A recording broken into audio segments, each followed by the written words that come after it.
Now the reduction process.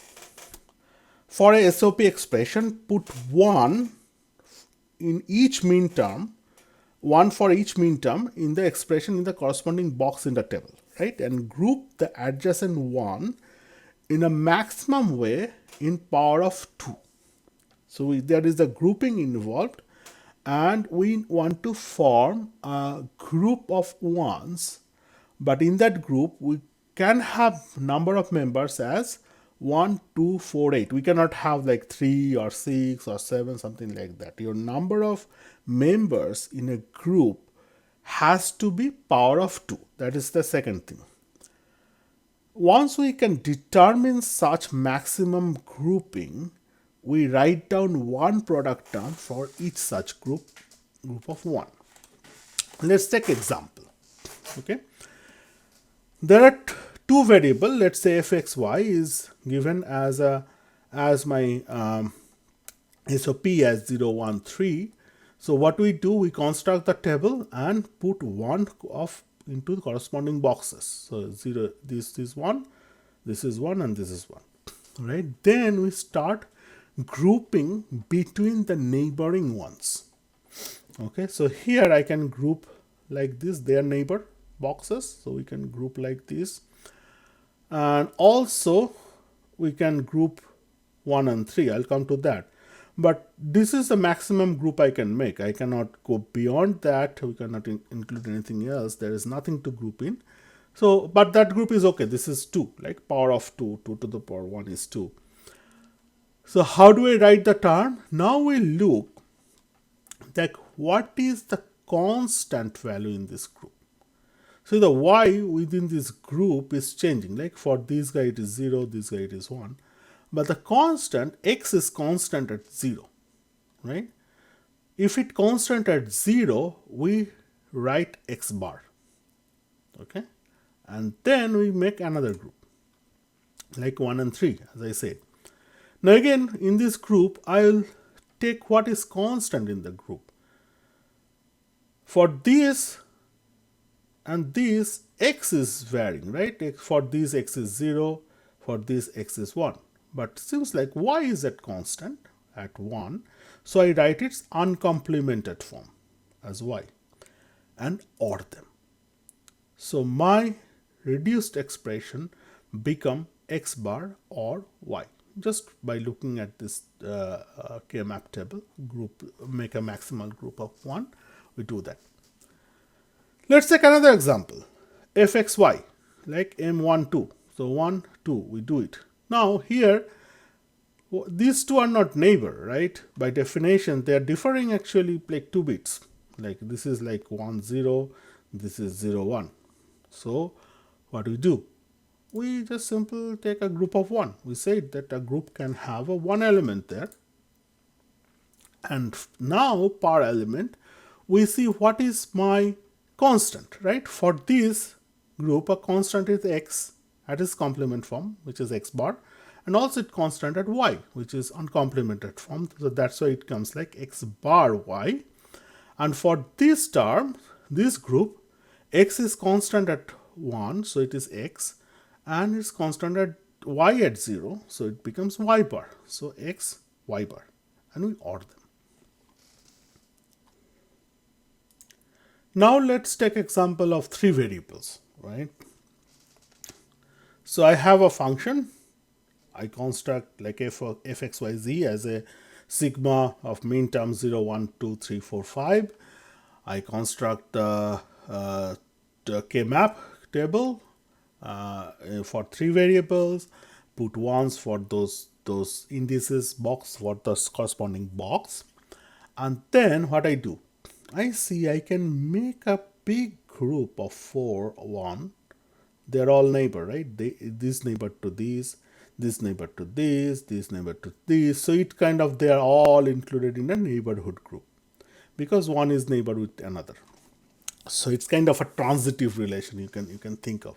If 0 and 1 is neighbor and 1 and 3 is neighbor, then 0 and 3 is also neighbor. By the way, like if there was a 0, I cannot group them into 3 because that will define my another condition that a group has number of member power of 2, right? I cannot group 3. But here we are lucky, we have like 4 such neighbors relation, so we can group of 4.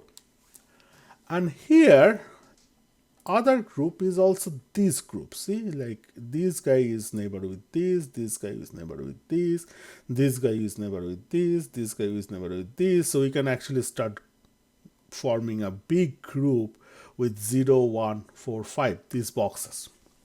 So we determine this maximal group, right? Now how do we write it? So it becomes usually x bar or y bar. How? Look at this group 0, 1, 3, 4, 3, 2, this group, right? If you look at YZ for all the members, this guy is kind of varying, right? It's not, nothing is constant here. But for this group, your x is constant at 0. So it becomes your x bar. Now for this group 0, 1, 4, 5, what we can see? For this group, x is varying. For this, like for these 4 member, x is varying 0, 1, and this way z is also varying 0 and 1, but y is stable at the constant for this group at 0, so that's what gives us y bar. So your whole expression like this SOP becomes reduced as x bar or y bar. Now this example, f x y z, let's say 0, 2, 4, 5, 6, we put them on the K-map table and then we group them. So one group is definitely these, and we cannot go beyond that because that's kind of, there is no 1 there. Now we want to group this. Remember, these sides are grouped, so 0 is a neighbor of 2, 6 is neighbor of 4, 0 is neighbor of 4, 6 is neighbor of 2.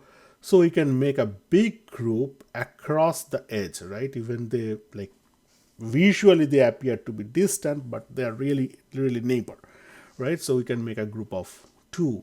So for this guy, this group 4 and 5, we can say x is stable at 1, and y and then y is staying at 0, right? Z is changing only. So for this group, my reduced expression would be your x y bar, okay?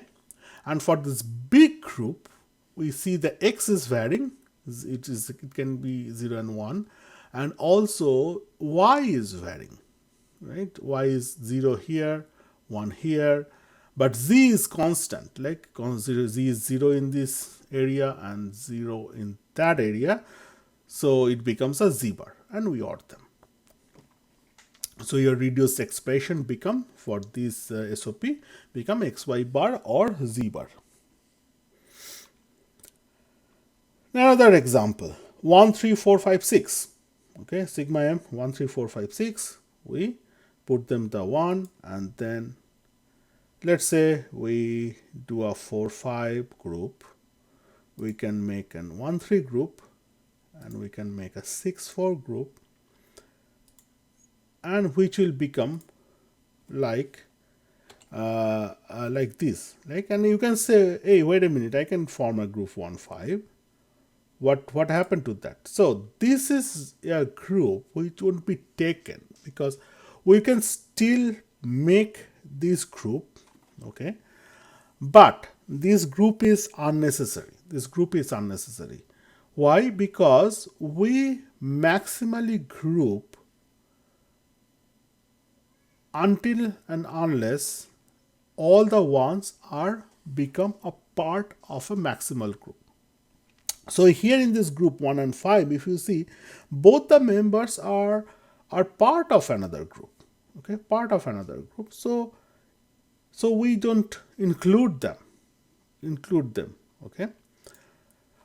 We'll see later there are a concept of putting an essential min terms and stuff like that. We'll discuss more about this. But at this point, just understand this, like we start grouping them and make them all included in a maximal group. But if we determine there is a possibility of another group, but that group does not have any one unique one that can be that is covered or that is grouped into it, means all the members are part of another group, we can actually discard that group. Okay, so for this guy, this one is already part of group 1 3, this one is already part of group 4 5, so we can discard this group. So another example, now for variable, like let's say we have a big expression there, 0 1 2 4 5 6 8 9 10 12 13. So we put 1 there, and then we can see there is a big group possibility, like 1 2 3 4 5 6 7 8 ones together, right? They are all neighbors.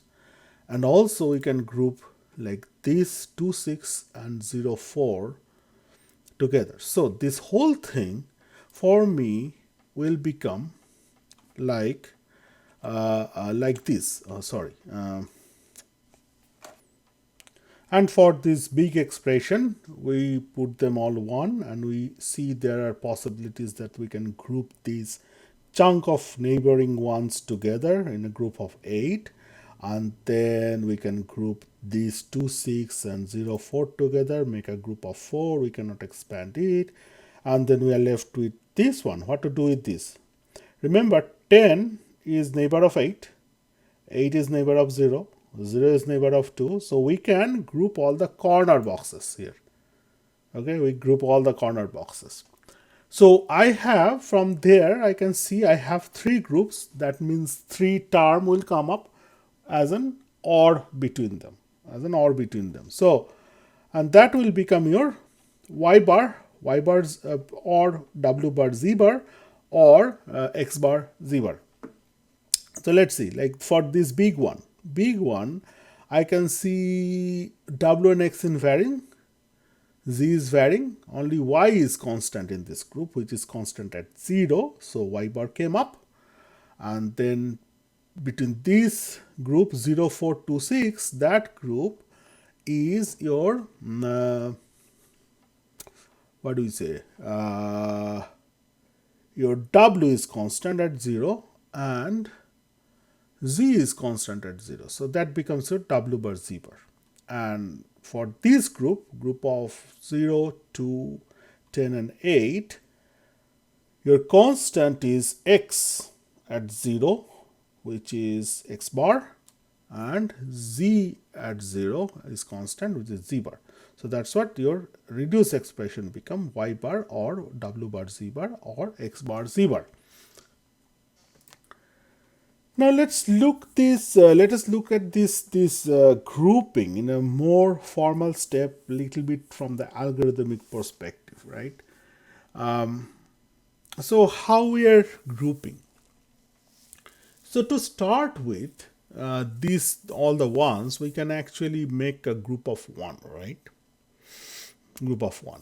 And then within the group, we see that, well, I can group 0 and 1, or let's say 2 and 0s, right?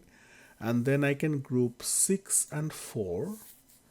And then I see, well, can I further group them? Okay, are these group of 0 2, is it neighbor to group of 4 and 6? Yes, they are. So we are grouping them as a bigger group. So concept is that we are starting with a smaller group and going bigger from there as much as possible.